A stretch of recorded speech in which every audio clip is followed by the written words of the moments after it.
Hello students, today I will discuss with you the Wien-Bridge oscillator.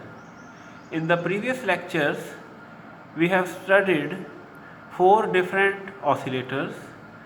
Now this one is the fifth and the last oscillator which is in your syllabus. The Wien-Bridge oscillator is used to generate low to medium range frequencies ranging from 5 Hz to 1 MHz. This oscillator is quite useful when we want to have a good stability in the frequency output. Now, first of all, we will discuss the circuit diagram. Here in the circuit diagram you can see that a bridge is there which is similar in the shape of the Wheatstone bridge which we have studied in the lower classes. The difference is that on the two arms on the right side we have one pair of RC series network and other pair of RC parallel network, and on the left side we have two resistances R3 and R4. The R4 resistance, here we use a tungsten lamp.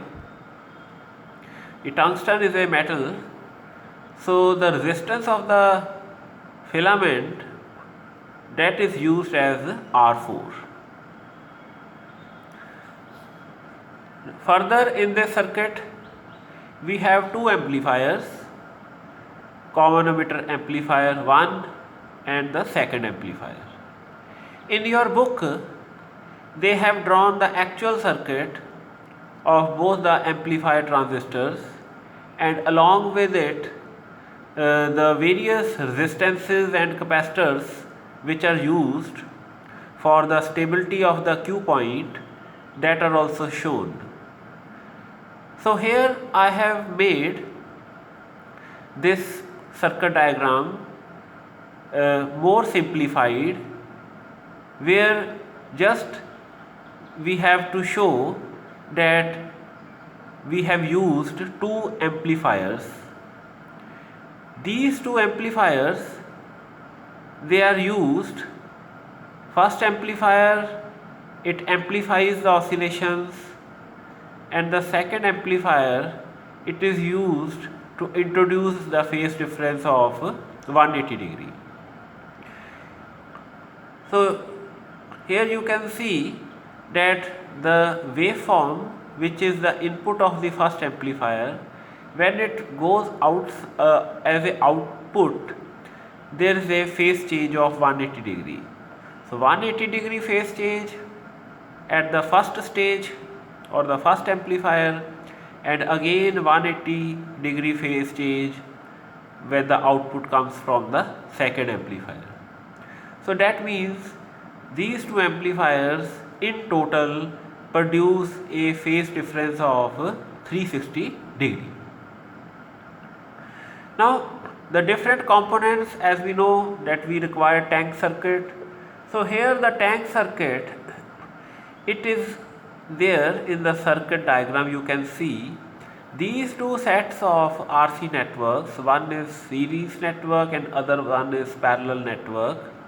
They act as the frequency determining circuit, because tank circuit decides what will be the frequency of the output frequency of the oscillator. The second component, it is the amplifier. So as I've discussed in the previous slide, we have used two amplifiers, and the first amplifier it produces oscillations and also it amplifies those oscillations, and the second amplifier is acting as inverter. Inverter means that it produces or changes the phase by 180 degree. The feedback mechanism which is there in this Wien-Bridge oscillator, here we use a Wien bridge network. The Wien bridge network, that is the feedback network. One thing you must notice here you can see that both positive and negative feedbacks are used. Positive feedback, as we have seen in this above amplifier working, that total phase difference of 360 degree take place due to two amplifier circuits. If I show you the circuit diagram, you can see that the output from the second amplifier, this is V0. So this V0, it has been fed back to the point 1 of Wien bridge. So this V0, it is in same phase as was the input of the first amplifier. It means this is the positive feedback. So a portion V1 of V0, that has been given to the input of the amplifier. So this V1 is the positive feedback. Now in the second on the left side of the bridge, here V0, it gets divided between R3 and R4. The voltage across R4, that is V2, this voltage is also fed back to the input of amplifier 1, and this is negative feedback. As you know that negative feedback, it reduces the gain of the amplifier. So V2, it reduces the gain, and so it is a negative feedback, and V1, it increases or enhances the gain, so it is the positive feedback. So net voltage, input voltage to the amplifier 1 Vi, it will be the difference between V1 and V2. Now the circuit analysis, in which we will find the frequency of oscillations and also the condition of sustained oscillations. Here you can see that when the bridge is balanced and using the principle of that Wheatstone bridge, we know that R3 over R4, it is equal to the total resistance of the series combination over total resistance of the parallel combination of RC network.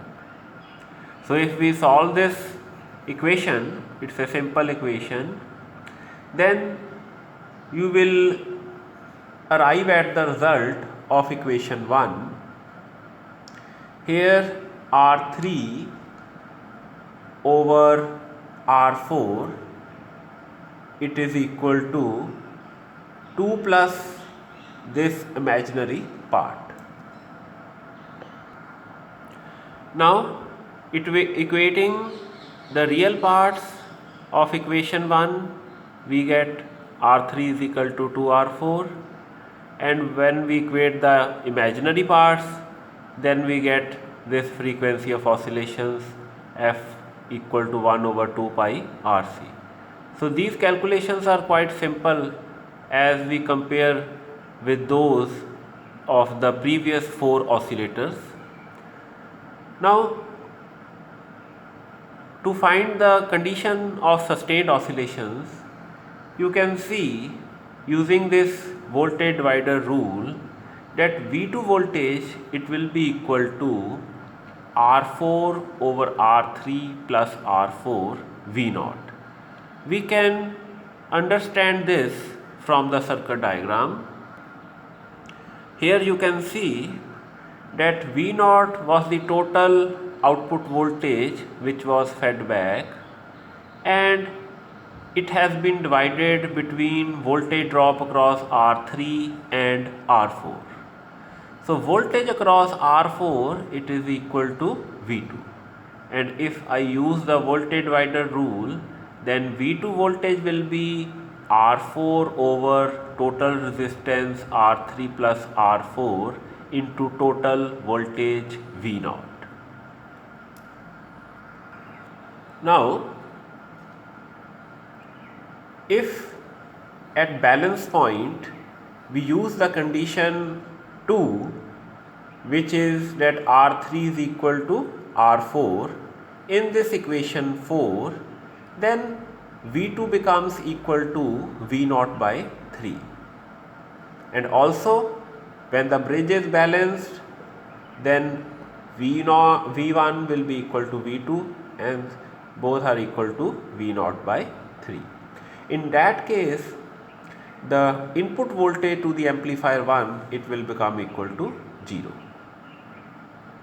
Now for sustained oscillations, we need some voltage which is to be given to the amplifier 1, otherwise that oscillator it won't work.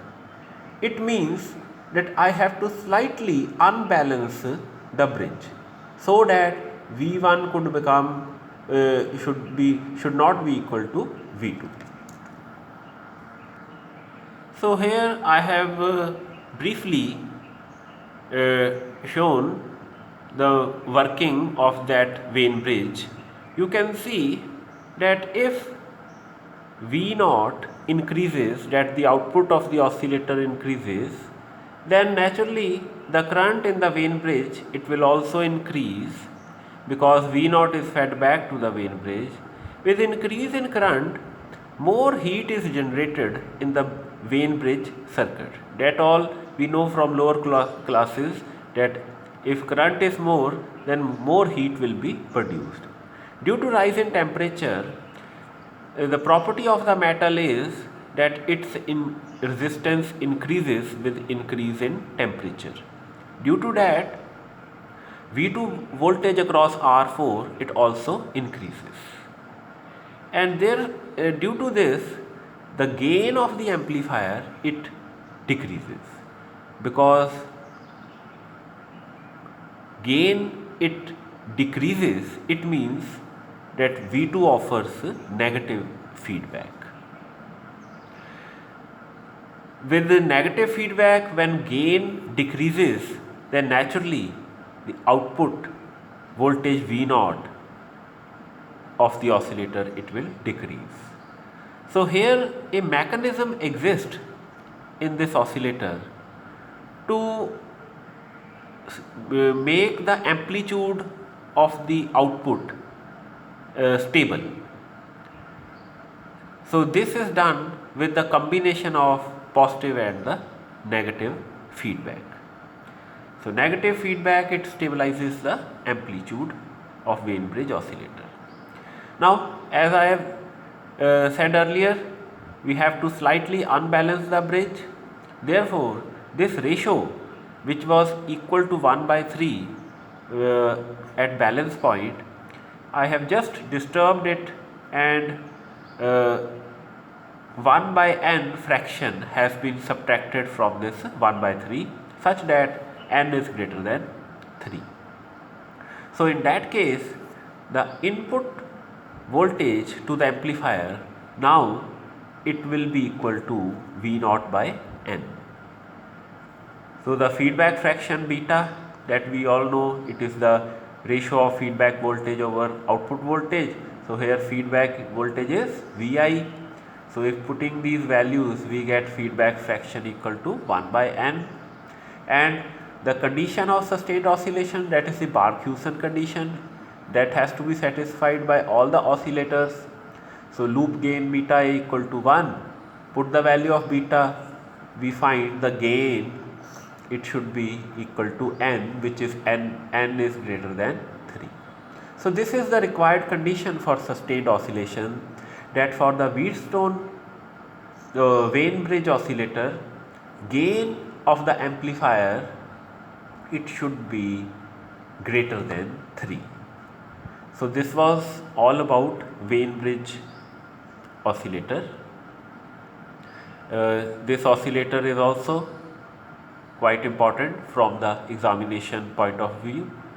I think you must have followed my lecture. Thanks all of you.